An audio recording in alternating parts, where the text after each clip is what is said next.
और भाजपा व कांग्रेस दोनों ही इलेक्शन मोड में आ गई हैं। लोक लुभावन बजट घोषणाओं के साथ जहां अशोक गहलोत ने कांग्रेस की चुनावी तैयारियों के संकेत दिए हैं, वहीं भाजपा भी इलेक्शन मोड में आकर माइक्रो लेवल एनालिसिस करने में जुट गई है। भाजपा परफेक्ट इलेक्शन प्लान के लिए राजस्थान में हुए पिछले 3 चुनावों के नतीजों का एनालिसिस करा रही है। कई बिंदुओं पर एनालिसिस कर भाजपा रणनीति बनाने में जुटी है, जैसे कि कौन सी सीट है जहां भाजपा एक चुनाव हारी, कौन सी सीटों पर 2 बार शिकस्त झेली, कौन सी सीटें हैं जहां पिछले तीनों चुनावों में पार्टी को हार का सामना करना पड़ा, हार की वजह क्या रही। इन सवालों के जवाब पर डिटेल में एनालिसिस किया जा रहा है। भाजपा का यह एनालिसिस ही विधानसभा चुनाव 2023 की रणनीति की धुरी बनेगा। इसके लिए प्रदेश मुख्यालय ने 2 सीनियर नेताओं व पूर्व मंत्री व अजमेर विधायक वासुदेव देवनानी और प्रदेश उपाध्यक्ष व रानीवाड़ा विधायक नारायण सिंह देवल को जिम्मेदारी दी है। भाजपा ने 200 सीटों को 5 कैटेगरी में बांटा है। हर कैटेगरी के लिए जीत की अलग रणनीति तय की जा रही है। मसलन बहुत कमजोर सीटों जहां भाजपा पिछले तीनों चुनाव में हारी है, वहां पर केंद्रीय नेताओं सहित प्रदेश के प्रभावी नेताओं के दौरे करवाने की तैयारी है। वहीं वे सीटें जिन पर पार्टी मजबूत तो है, लेकिन मौजूदा विधायकों की एंटी इनकम्बेंसी के कारण नुकसान की आशंका है, वहां इस बार चेहरे बदलने की भी कवायद होगी। इसके अलावा जिन सीटों पर पिछली बार टिकट बांटने के बाद बगावत के कारण पार्टी की हार हुई, उन पर नाराजगी दूर करने के लिए नेताओं की घर वापसी की तैयारी भी चल रही है। आइए जानते हैं क्या है राजस्थान मिशन 2023 के लिए भाजपा का एक्शन प्लान। पहली कैटेगरी में 37 सीटें हैं जहां 2008 और 2013 में जीत हुई, पर 2018 में वो हार गए। भाजपा इन 37 सीटों को बहुत महत्वपूर्ण मानकर चल रही है। माना जा रहा है कि इन सीटों पर पार्टी का कैडर मजबूत है। यहाँ यह देखा जा रहा है कि 2008 और 2013 में अगर जीत हुई थी, तो फिर 2018 में ऐसा क्या कारण रहा कि पार्टी ने सीट खो दी। इन सीटों पर पिछली बार किन गलतियों के कारण हार हुई? क्या चेहरे का चुनाव गलत हुआ? क्या पिछली बार जो विधायक था उसे लेकर क्षेत्र में नाराजगी थी?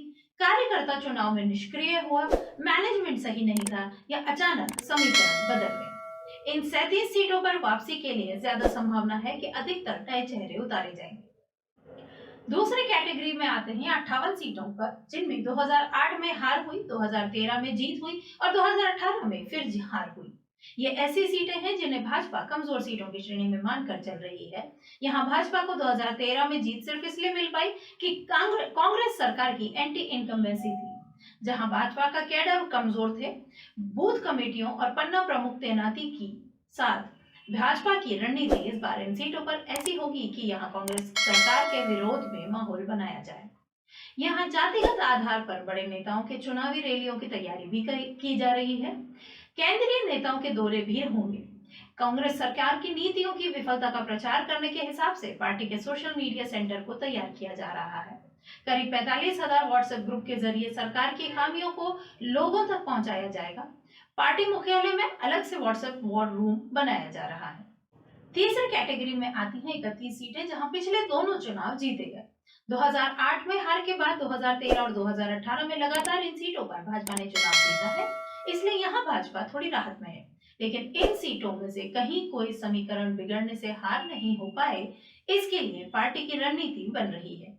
ऐसी सीटों पर कोशिश रहेगी कि मौजूदा विधायक की अगर जनता में एंटी इनकम्बेंसी नहीं है तो ही टिकट दिया जाए, अन्यथा टिकट में बदलाव करके नए चेहरे को उतारा जा सकता है। चौथी कैटेगरी में आती हैं वो 19 सीटें जहां तीनों चुनाव भाजपा हार चुकी है। भाजपा पिछले 3 चुनाव हार चुकी है इन 19 सीटों पर। ये ऐसी सीटें हैं जहां जातीय समीकरण और स्थानीय मुद्दे ऐसे हैं कि भाजपा हर बार मुंह की खाकर रह जाती है। इस बार यहाँ किस तरह की रणनीति बनाई जाए, ये भाजपा के लिए बड़ी चुनौती होगी। बताया जा रहा है यहाँ के जातीय समीकरणों की स्टडी की जा रही है। इस बार यहाँ चेहरों के चयन में खास पैरामीटर देखे जाएंगे। इन क्षेत्रों में भाजपा अपने केंद्रीय नेताओं और प्रदेश के सीनियर नेताओं के दौरे और सभाएं कराने की भी तैयारी कर रही है। पांचवी कैटेगरी में वो 28 सीटें हैं जिन पर तीनों चुनाव भाजपा अब तक जीत चुकी है।